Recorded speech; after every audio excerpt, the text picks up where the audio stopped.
how to make conspiracy theory research intellectually respectable and what it might be like if it were. So, my paper implies a claim which might seem outrageous to some, namely that a great deal of conspiracy theory research does not come within cooee of intellectual respectability. For much of it presupposes a thesis which is quite simply false, that conspiracy theories as such are somehow suspect or unbelievable, the kinds of things that it's irrational to believe, and, as a corollary, the conspiracy theories as such suffer from conspiracy theorists as such suffer from a range of cognitive defects, that it is the business of social psychologists and or other scholars to diagnose or even cure. But if we define conspiracy theories as theories which posit a conspiracy, that is a secret plan to influence events by partly secret means, this thesis is absurd, for people frequently conspire, which means that many conspiracy theories are true and are indeed often part of the established historical record. Thus, people believe in a wide range of conspiracy theories, A, because they are historically and politically literate, a trait I'm going to suggest that isn't widely shared by social psychologists, and B, because they have an intelligent interest in history and politics. Okay, now I'm going to have my two imaginary people. I'm going to add a third shortly. Belinda and Alex. Alex has had a good historical education, so he is familiar with many of the conspiracy theories that are part and parcel of the historically educated person's toolkit. However, he takes precious little no interest in current affairs. Belinda, on the other hand, is the ideal citizen. Not only is she historically well informed, but she thinks it's her duty as a citizen to stay politically au courant, and consequently subscribes to a range of plausible conspiracy theories of which Alex is simply unaware. For example, and I might recur to this example in the course of the talk, she thinks that the detonation of the Nord Stream pipeline was probably due to a state actor, in which case the USA is the most likely culprit, having motive, means, and opportunity, plus a demonstrated lack of moral inhibitions when it comes to acts of illegal violence. Alex, however, doesn't care about current affairs. He simply doesn't have an opinion on the matter.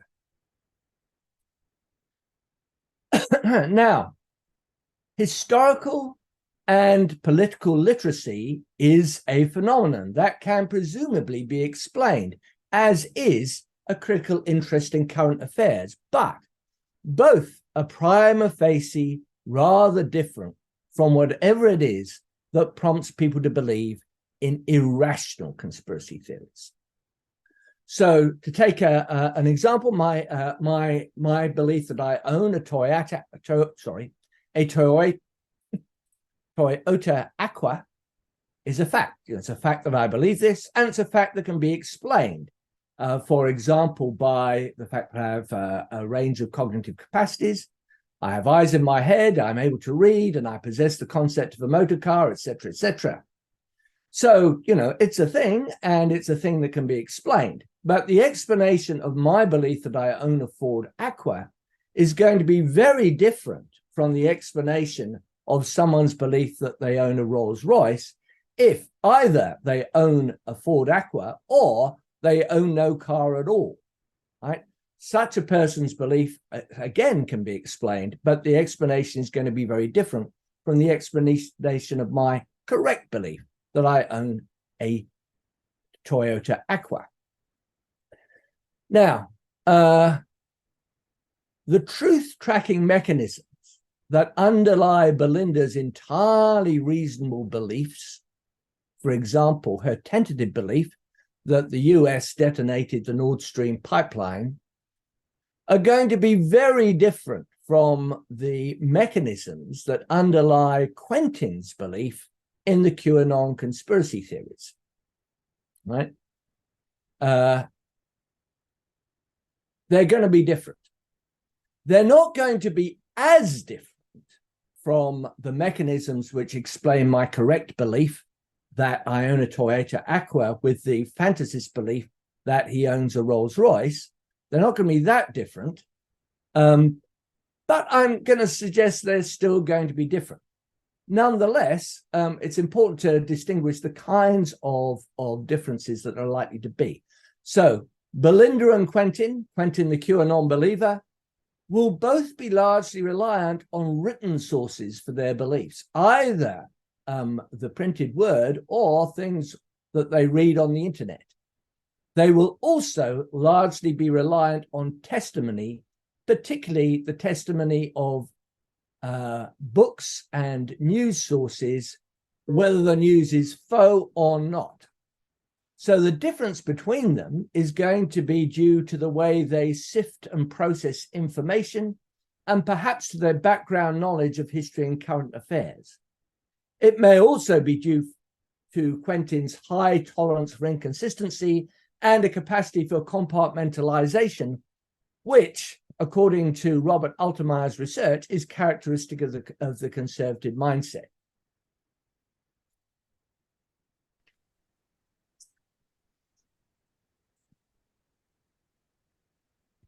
But this is going to be, but there is, as it were, more to Belinda's mostly correct belief in genuine conspiracies than the fact she has eyes in her head, the concept of a conspiracy, and the capacity to read. There's going to be less to Quentin's belief in QAnon than there would be to the fantasist's belief that he owns a Rolls Royce, since the fantasist's beliefs, unlike Quentin's, are contrary to the direct evidence of his senses. In fact, we saw a paper kind of making this point yesterday, pretty much at the point where I was conking out, where the point was made, look, if you have a conspiracy belief, even if it's irrational, it's not actually going to be delusion, right? Typically, the person who believes a false or foolish conspiracy theory will not be denying the evidence of his or her senses. With Quentin, the mechanisms that underlie his absurd beliefs are likely to be a lot less florid than that of the fantasist who believes that he owns a Rolls Royce when in fact he does not. Of course, again, we've had something to the contrary. Neil Levy thinks that you don't have to make a big distinction between the way people have false beliefs, at least in some domains, and the way they have true beliefs. I don't think this is very plausible. I think you generally have to give different kinds of explanations for true and false beliefs. This isn't to say that there might be some slippage or that there isn't some kind of continuum, but on the whole, I think different explanations are needed for a rational or sensible belief and a foolish or irrational belief. Different kinds of mechanisms will tend to underlie these different belief sets.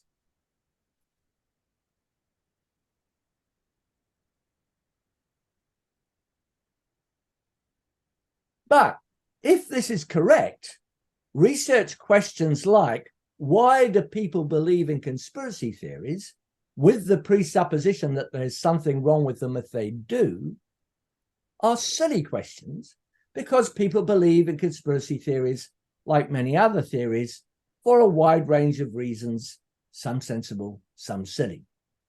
More specifically, some people believe in conspiracy theories because their intellectual processes are more or less in order, given that truth tracking is the goal, whereas some believe in them because of a range of epistemic vices or cognitive defects. Thus, why do people believe in conspiracy theories does not have a unified answer, any more than the question, why do people believe in theories?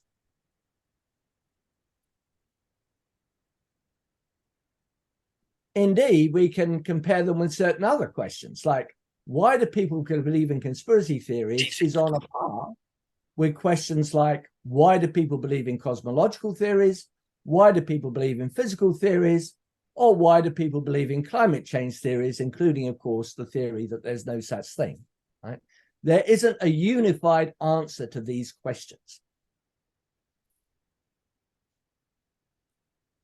Now, my argument depends on two premises, one of which is surprisingly controversial and the other of which ought not to be. The first is that a conspiracy theory can be defined as a theory which posits a conspiracy. And the second is that conspiracies are ubiquitous in human affairs and human history. Shows what a hurry I was in. Now, it's sometimes alleged that, for example, by Qasim Qassam, that the particularist definition is question-begging, but this is just not the case. For it's quite compatible with the claim that conspiracy theories such are irrational. For example, if it turned out that we define a conspiracy theory as a theory which posits a conspiracy, and we lived in a world where conspiracies were rare to non-existent, then the fact that a theory posited a conspiracy would be evidence against it. Conspiracy theories would be the kind of thing that it was generally irrational to believe. So you get particularism only if you combine one, the neutral definition, and then I would say the non-question begging definition, with the historical thesis that conspiracies are common in human affairs. Or, as Patrick puts it, that the world is deeply conspired. Now, how are we off for time? Okay, I'm going to skip through some of this. I could say, I'll just make the general point, it's actually generalists who develop question-begging definitions, either by building irrationality directly into their definitions, so that rational conspiracy theories don't count as conspiracy theories, or adopting what I call the feature X approach. A conspiracy theory is defined as a theory which posits conspiracy and possesses some further feature X, such, so it is alleged, that it is contingently irrational to believe theories with feature X, since theories with feature X are unlikely to be true. I'd say there's also Keith Harris's generalization, which tends to combine elements from two approaches. But I think I'll skip through that to get to the more interesting and novel material that I have to discuss with you today. And I'll also skip with a few more general things in defense of particularism and why I think generalism leads to unfortunate results, particularly fallacious slides from the true to the false. So I'm going to skip that. And come to an objection suggested by Patrick's remarks. What you say may very well be correct. The belief-forming processes of the rational conspiracy theorists may be very different from the belief-forming processes of the irrational conspiracy theorists, but rational conspiracy theorists are so few and far between that we can afford to dismiss them for research purposes. We just don't have to worry about them because there aren't enough of them to worry about. And this relates to Patrick's point. Again, I'm quoting from his recent article. Deep down, I'd suggest, and he repeated it, was it yesterday or the day before? Deep down, I'd suggest the generalist particularist debate tracks not one disagreement, but two.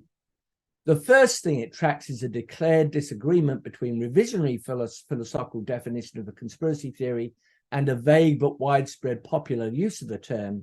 The second thing it tracks is a largely undeclared conflict over the essentially undecidable question of how conspired the world really is. Now, what I'm going to say is this is absolutely not an undecidable question. It may be undecidable if you haven't read much history, as apparently lots of people haven't. But if you're a historically literate person, it's ridiculous to suppose that the world is deeply conspired. I don't think it's undecidable at all. But rather than developing this point by listing a range of important world-shattering conspiracies, I'm going to talk about it by discussing my overall conception of history and the various mechanisms that are at work, one of which is what is a conspiracy theory. Now, I will also talk about a couple of conspiracy theories which are widely neglected by conspiracy theory theorists, which are, one, relatively recent and of enormous practical import. These are conspiracies which had a huge effect on the contemporary world. But before I get to them, I want to discuss my general view of history. Okay, and here's where you see the lack of preparation, because I'm going to have to read this from my printout, or at least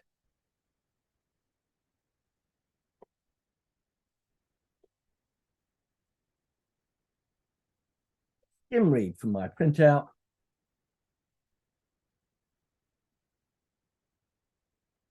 Okay, now I'm going to start with a text which might surprise you. It's a quotation from Adam Smith. It's actually from his Theory of the Moral Sentiments. The rich consume little more than the poor, and in spite of their natural selfishness and rapacity, though they mean only their own conveniency, though the sole end which they propose from the labours of all the thousands whom they employ be the gratification of their own vain and insatiable desires, they divide with the poor the produce of all their improvements. They are led by an invisible hand to make nearly the same distribution of the necessaries of life which they would have made had the earth been divided into equal portions among all its inhabitants. Thus, without intending it, without knowing it, they advance the interest of society and afford means to the multiplication of the species. Now, this is, of course, a classic expression of the invisible hand mechanism, a social setup in which individual choices of many agents collectively produce a stable and persistent outcome, which they do not intend. This is an idea which was gradually developed during the 17th and 18th centuries, particularly by Scottish philosophers and economists, such as David Hume, Adam Smith, and Adam Ferguson, though they had important English and Dutch predecessors. For Smith, the invisible hand is usually benign in its effects. The rich require servants, lackeys, and the purveyors of luxury goods to minister to their pleasures, which means that their superfluity is gradually distributed through society via a trickle-down effect. The individual actions of the selfish rich produce a collective benefit for the many poor. Entrepreneurs, intending only their own gain, pursue private profit, which ends up promoting general prosperity. I actually omitted one of the references to the invisible hand in Smith. That's a different one. David Hume develops an account of how institutions of justice can arise out of the interactions of individuals who don't care very much about anything beyond their private interests. For Bernard Mandeville, the invisible hand mechanisms of a commercial society produce public benefits out of private vices. It's also worth stressing that the invisible hand mechanisms in question do not or need not presuppose the hidden hand of a divine creator. Smith makes occasional references to providence, but he was probably at best a very diluted believer, and Hume was pretty much of an atheist. Now, a point that's worth stressing here, however, is that the invisible hand doesn't necessarily lift you up. It can also smack you down. There are invisible hand mechanisms which can produce bad effects. And indeed, the first person to develop the idea of an invisible hand mechanism with a good deal of conceptual clarity was Hobbes. And for him, the invisible hand smacks you down. It produces conflict in a state of nature. Each person intending only their own gain, only their own safety, is forced to act in an aggressive way, which leads to the war against all, which is absolutely what none of them want. So invisible hand mechanisms can lift you up, they can smack you down. Now, when we talk about invisible hand mechanisms, we've got to be careful, right? There is nothing particularly novel, nothing particularly early modern about the idea, to quote Robert Burns, that the best laid plans of mice and men gang aft a galley. But not every social situation in which the players achieve an outcome which they do not intend is an instance of the invisible hand. Consider, for example, the 7th century conflict between the Eastern Roman or Byzantine Empire under Heraclius and the Persian Empire under the great king Khosrau II. The war produced a result which neither of them intended. Khosrau's war aim was to restore the ancient Persian Empire of Darius and Xerxes by conquering Syria, Palestine, modern-day Turkey, and Egypt, effectively destroying the Eastern Roman Empire in the process. Heraclius' war aims were more conservative, to restore the former frontiers of the Eastern Roman Empire, to recover the true cross, which Khosrau's troops had carried off from Jerusalem, but his strategy was highly aggressive. He left a skeleton force to protect his chief centers, particularly his capital, Constantinople, raised a new model army which he used to conduct deep raids into Persian territory in order to destroy the Persian war machine and to force Khosrau to withdraw his troops from the Roman provinces. Heraclius eventually won the war, defeating the Persians in the Great Battle of Nineveh, which led to the deposition and death of Khosrau and a peace on the basis of the status quo ante.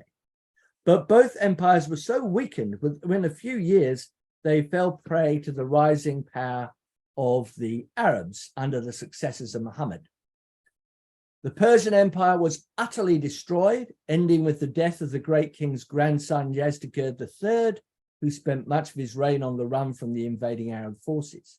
Within 25 years of Khosrau's death, the empire that he had sought to restore to its former greatness and which had temporarily raised to its greatest extent was wiped out. As for the Eastern Roman Empire, Heraclius, after recovering his eastern provinces at the cost of so much blood and treasure, saw most of them occupied by the Arabs. And in the next 80 years or so, the East Roman or Byzantine Empire lost 2/3 of its territory. Now, stretching a point, we might say that each intended only the greatness of the empires of which they were the chiefs, and they were in this led by an invisible hand to promote an end which was no part of their intention, namely the Arab conquests and the triumph of Islam. But this wasn't an invisible hand mechanism. The Persian-Byzantine War was essentially a one-off, an unrepeatable scenario in which the major decisions were made by a handful of individuals at the head of unitary states. We talk of invisible hands as opposed to the hidden hand of providence to which pious Muslims might ascribe the wars of Khosrau and Heraclius, when there is a structured and in principle repeatable social setup in which the individual choices of many agents collectively produce a stable and persistent outcome which they did not or did not necessarily intend. Now that's invisible hand mechanisms, and we can contrast them with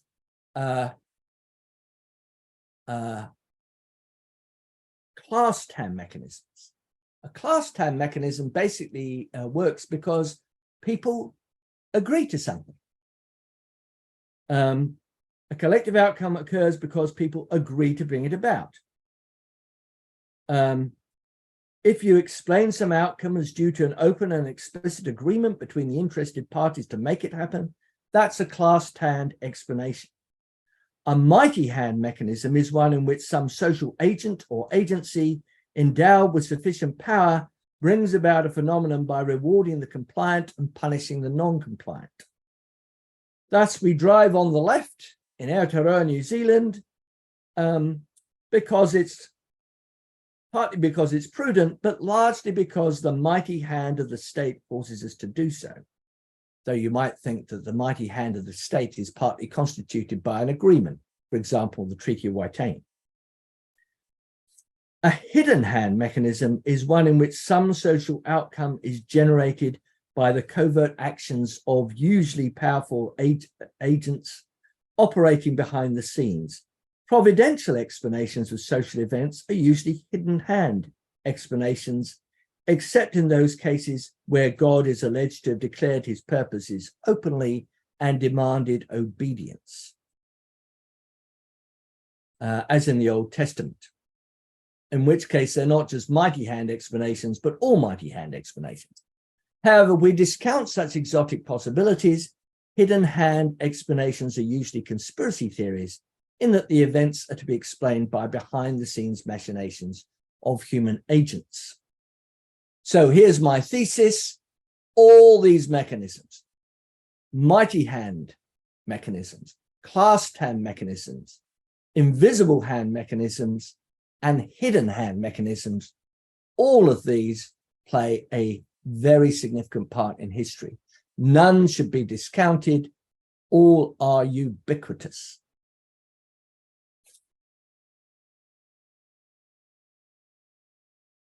Okay. Again, this is what happens when you do it in a hurry.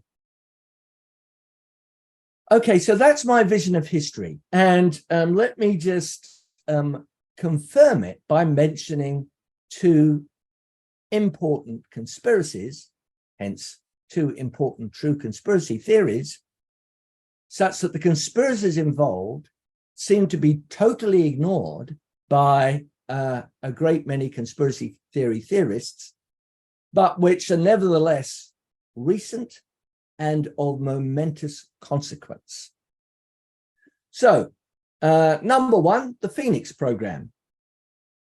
The Phoenix program, and I'm quoting here from Wikipedia, was designed and initially coordinated by the CIA during the Vietnam War.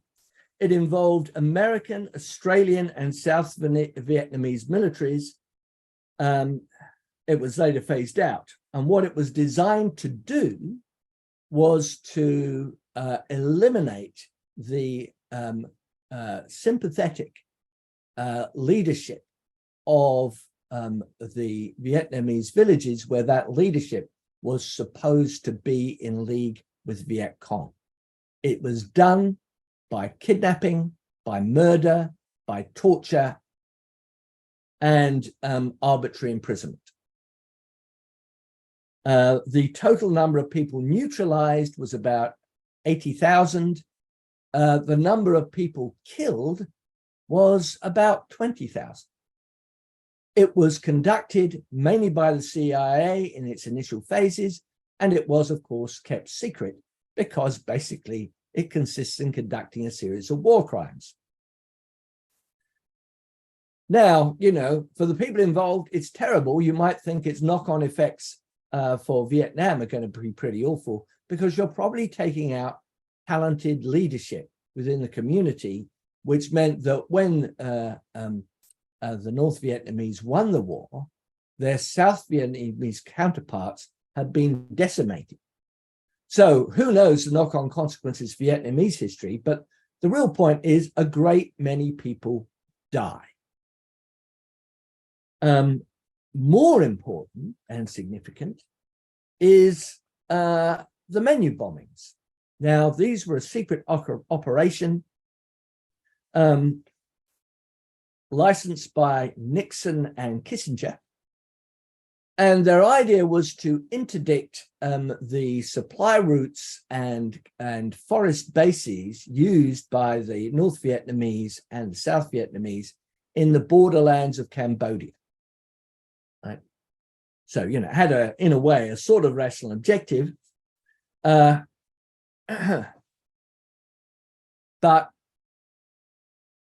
the amount of, it was totally secret.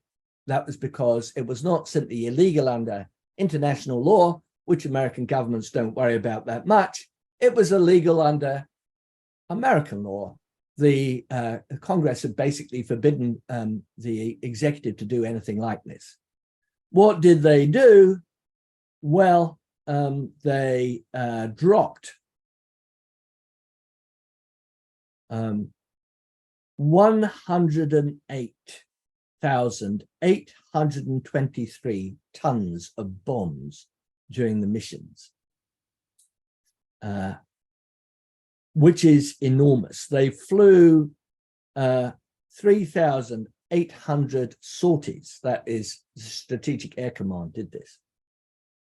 Now, and it was kept secret. Nixon and Kissinger, quoting from Wikipedia, went to great lengths to keep the mission secret in order to prevent criticism of the bombing. An elaborate dual reporting system of the missions was formulated during the Brussels meeting between Nixon, Haig, and General Sitton. Now, this was a conspiracy of world historical significance, since apart from the carnage involved, it facilitated the rise of the Khmer Rouge, which led to millions of deaths. But here's the thing about both these conspiracy theories, right? Both these conspiracies.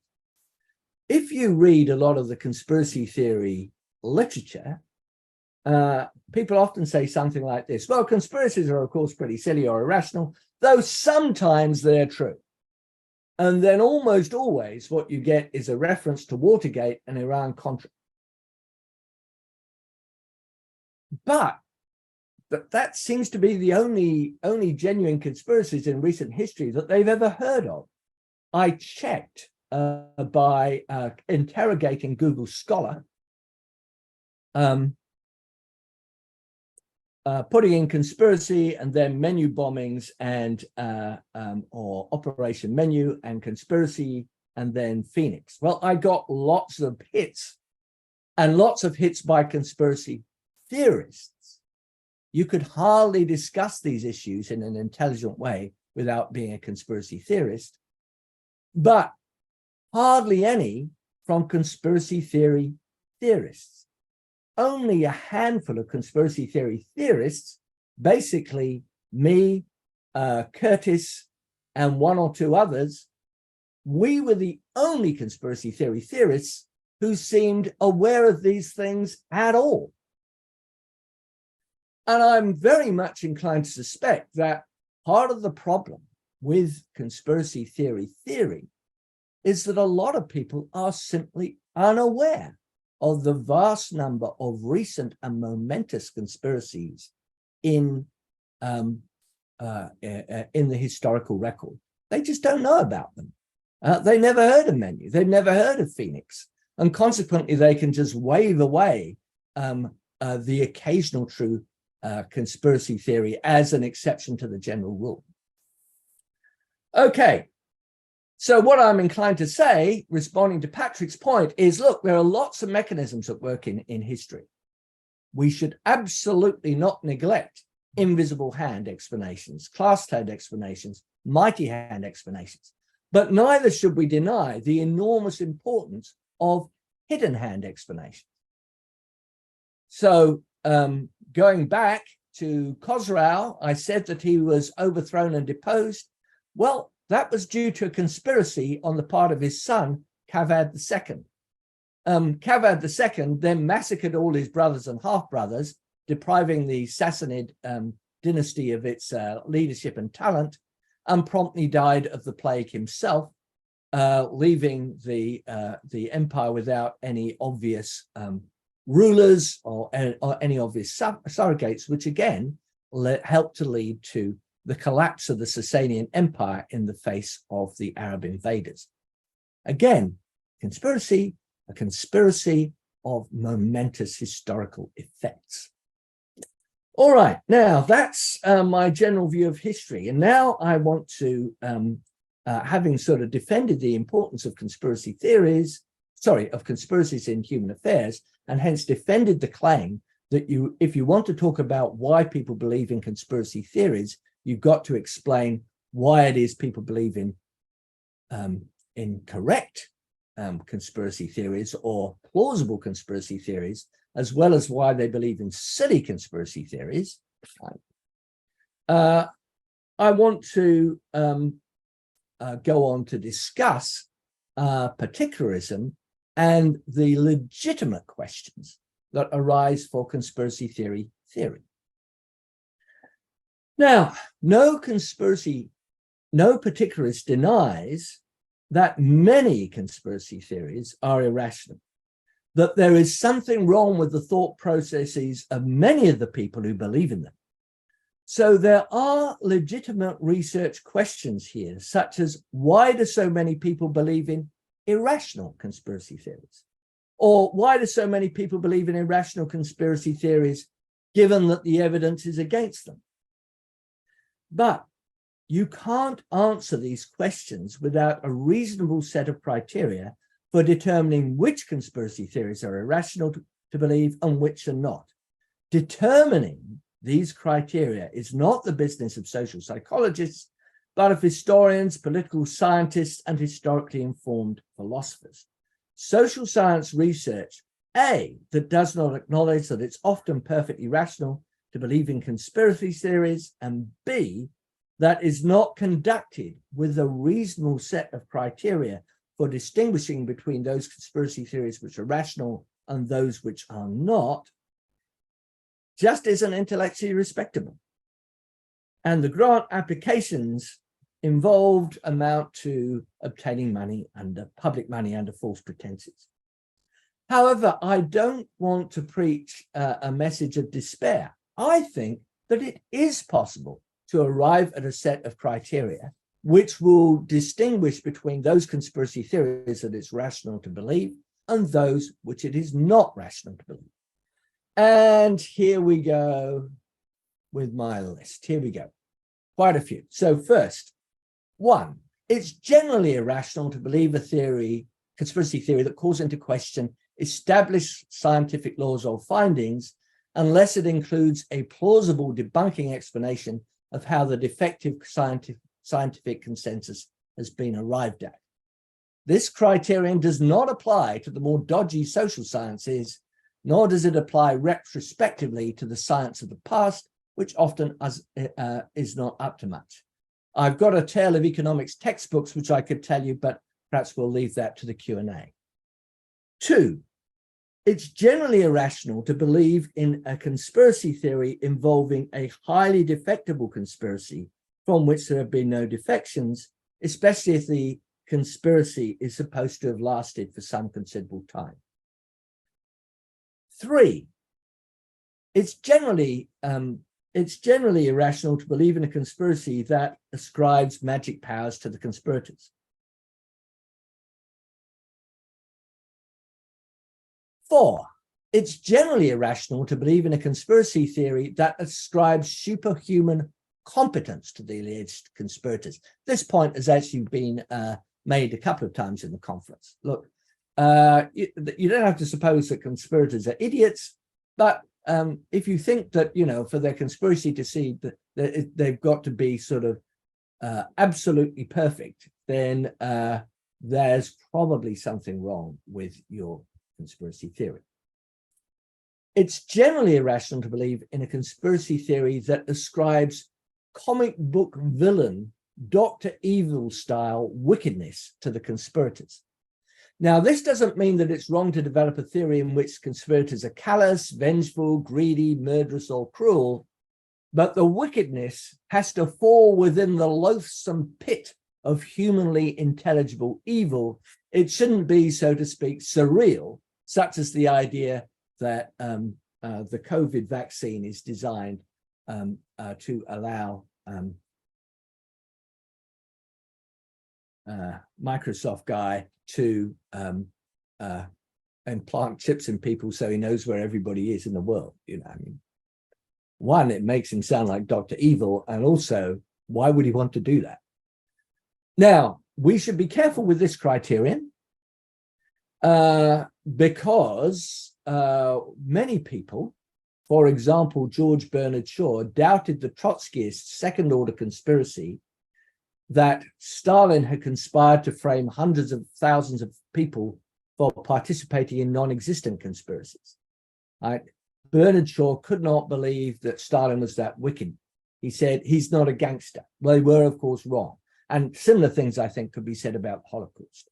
So this one should be employed with caution. But on the whole, right, we should be leery. And it is irrational to believe theories which ascribe surreal, doctor-like, Dr. Evil-like wickedness to the alleged conspirators.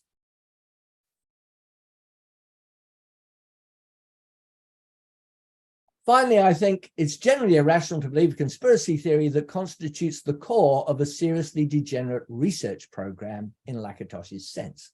And this is true of some conspiracy theories.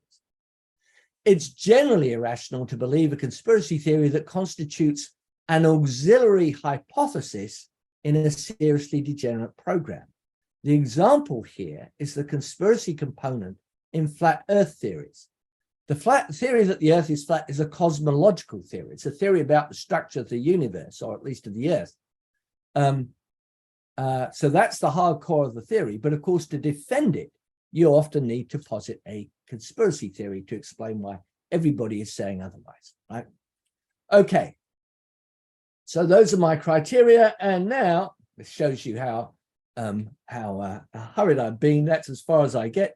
Now I want to move on to what you might think of the final meat and potatoes of the paper. Right. One, you can conduct research into whether or not, why people believe in irrational conspiracy theories, so long as you've got a good account of what makes a conspiracy theory irrational. And I've set up a set of criteria which tend to make a conspiracy theory irrational. Now, you've got to design your questionnaires so they don't simply test whether people believe in conspiracy theories, but whether they believe in conspiracy theories which involve degenerating research programs, which posit surreal evil on the part of the alleged plotters, which involve highly defectible but non-defective conspiracy theories, right? You have to frame your questionnaires so that they track irrationality, where irrationality is at least something like what I've suggested. Okay, now what might it be like if it were, right? That's the final thing. Now this part is really, really speculative. Suppose you do this, right? Suppose you say, right, I'm interested in irrational conspiracy theories and why people believe them.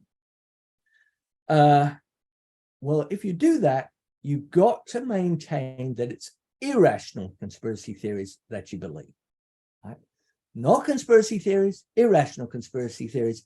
And you've got to keep both the irrationality and the conspiratorial part in view when you're conducting your research. Don't slip into saying conspiracy theories when you mean irrational conspiracy theories. Say irrational conspiracy theories. Now, if you do this, then I think certain interesting things might emerge. For a start, it might turn out that irrational conspiracy theories are believed for much the same reasons as irrational theories of other kinds. So here's an example. I should say that the philosopher Christian Miller, who as his name suggests is in fact a Christian, thinks this is a conspiracy theory, but it's not normally the kind of thing that would be accounted a conspiracy theory, right? The earth was created about 7,000 years ago by an omnipotent and omnibenevolent God who nevertheless divided mankind into different language groups because they were getting too uppity, and who later drowned most of the human race.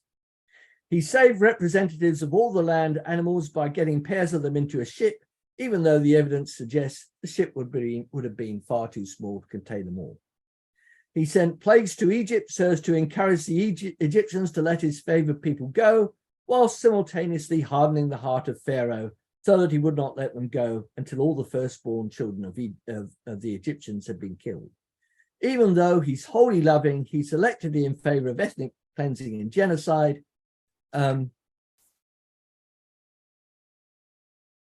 Although he loves us like a father and could end all suffering in an eye blink, he allows it to continue, and in some versions, he facilitates it. Now, Wacky has claimed that, for example, the overwhelming majority of celebrities are secretly transgender, or that Queen Elizabeth was a shape-shifting alien reptile. Wacky as those claims are, they're not as wacky as this one. Now, why do people continue to believe this theory? And I'm going to suggest a parallel reason why they might continue to believe QAnon and similar crazy conspiracy theories. I'm going to start by a brief reminder of, well, I'll skip through and hope people know enough about it, Lakatosh's theory, methodology of scientific research programs. The basic idea, as everybody who's done a bit of philosophy of science knows, is that a good scientific theory is one which is part of a progressive research program. This is a sequence of theories consisting of a hardcore plus an auxiliary hypothesis or set of auxiliary hypotheses which enable it to predict results. What happens when refutation in the form of counter-evidence strikes is that you keep the hardcore and revise the auxiliary hypotheses for the next iteration of the theory. And there are rules as to when this is done right and when it's done wrong. When it's done right, the successive iterations of the theory are progressive. What that means is the new revised theory, being revised in the light of possible refutation, has progressive theoretical content. It predicts new phenomena. And it's got progressive empirical content if at least some of those new phenomena which it predicts turn out to be veridical, if it predicts things and those things actually happen. Right? If it doesn't have that feature, it's degenerate. Okay, now,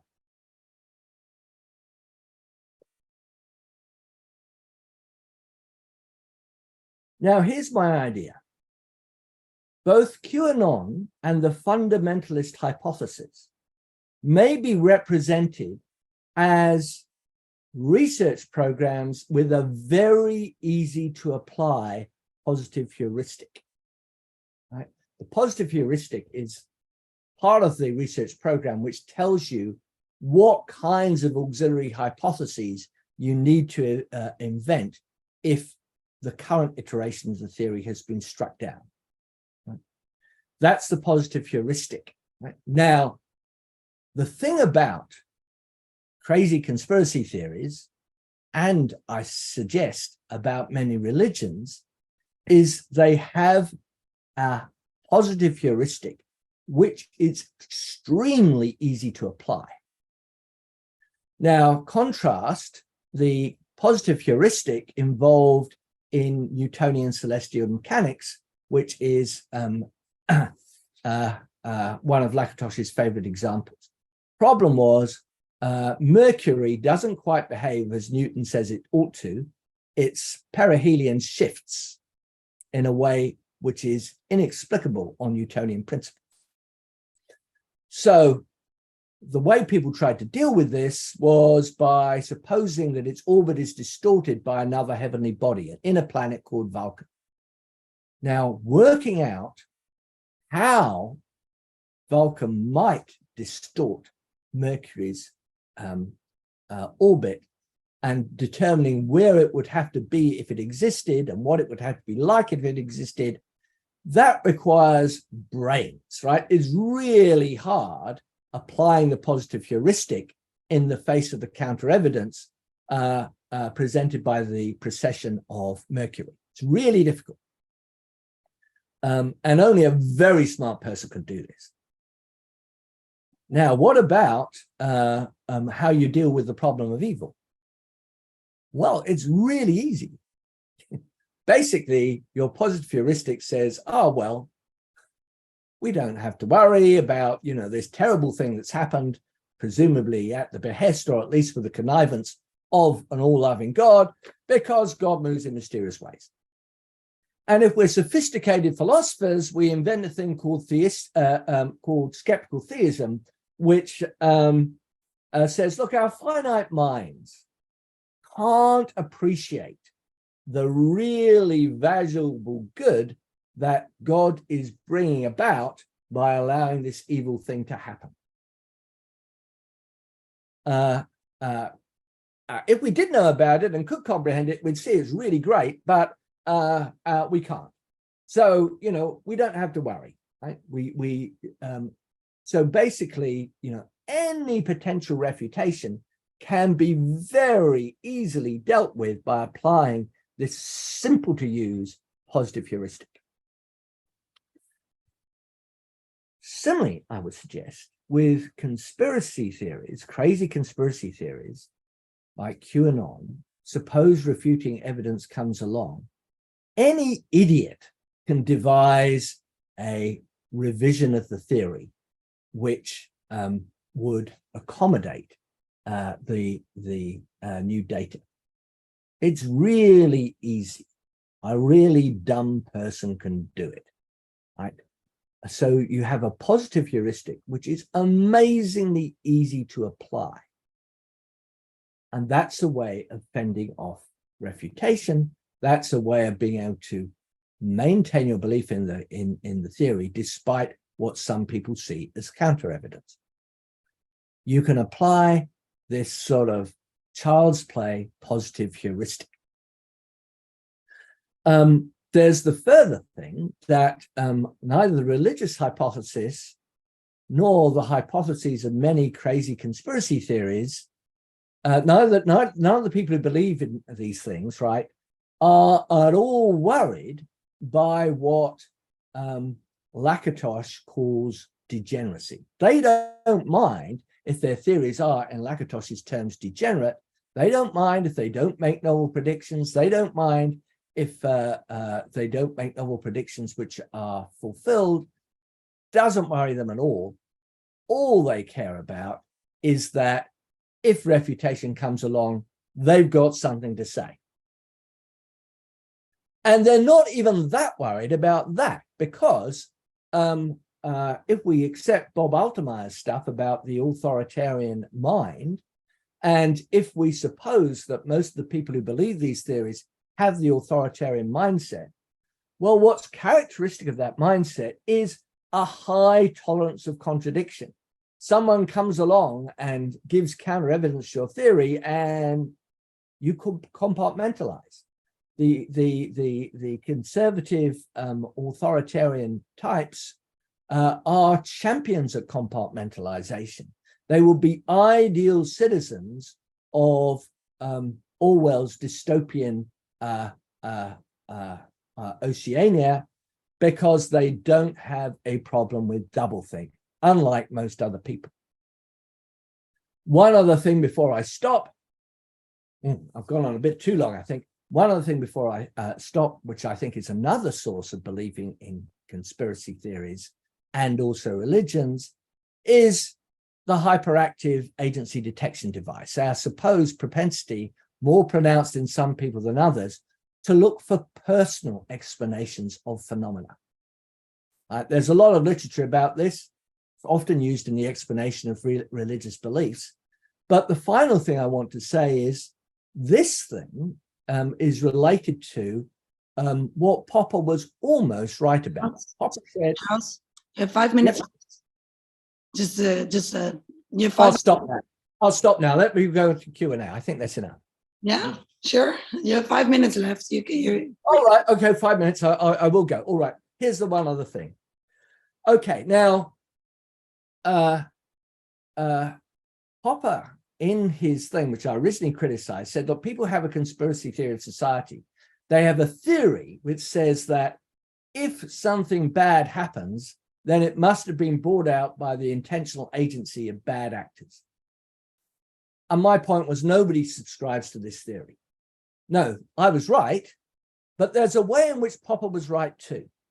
There is a natural human tendency when a bad thing happens to look for bad actors who are responsible. And this brings me back to invisible hand things.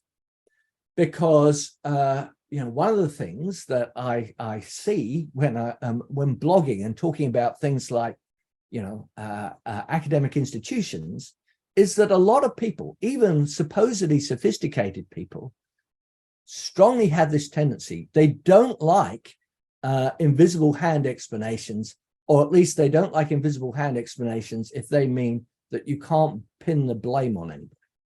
So I'm going to give a particular example. Marcus Arvin wrote a series of blogs saying, in effect, and I'm exaggerating slightly, there's this terrible problem that rising young philosophers are undercited. It's because bad old philosophers don't cite them, right? And it's really bad. And then he goes on to explain about how evil it is. And he wants to sort of put the blame on the evil citing practices of established philosophy. Well, no, that's not the reason why the situation he doesn't like exists. The situation he doesn't like is that citations are in a convex pyramid with a high, narrow steeple and a wide, flat base. Lots of people don't get cited at all, and a few people get cited a lot. And often the people who don't get cited are no worse or not much worse than the people who do get cited. There's an enormous amount of luck in this, and it means a lot of people don't get what they want, namely to produce good work and get recognized for doing it. Look, this isn't bad actors. This is the fact that, one, more is produced than anybody can possibly read. Everybody's attention is limited. And that given that we can't read everything in our respective fields, unless those fields are very small indeed, we have to be viciously selective. On what basis do we? Well, we select it like people buying a book at an airport bookstore before a trip across the Pacific, right? I'm there in the bookstore. I want a good read. I would like to read a detective story. There are probably quite a number of good detective stories by authors I don't know about. Maybe they're better than the one I'm going to eventually choose, but I don't know it, and I don't want to read a book if it's likely to be a dud. So I choose Patricia Cornwell because she has a strong track record. Well, again, in my reading decisions, if I'm sort of flooded with too much information, I will read people I believe on the basis of prior evidence to be worth reading. Consequently, when I write about that, if I do, they will get cited and not the people who don't have that reputation. So an invisible hand gives us a sort of winner takes all economy, and it's not because anybody was being bad. When I put this theory forward on the blogs, people really didn't like it.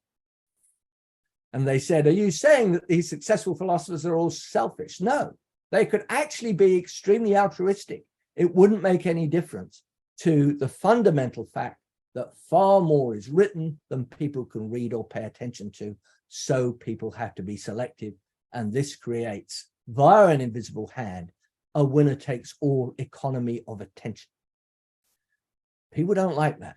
But I think that going for this is the same kind of mechanism that explains at least some irrational conspiracy theorizing and a unfortunate resistance to invisible hand explanations when invisible hand explanations are appropriate.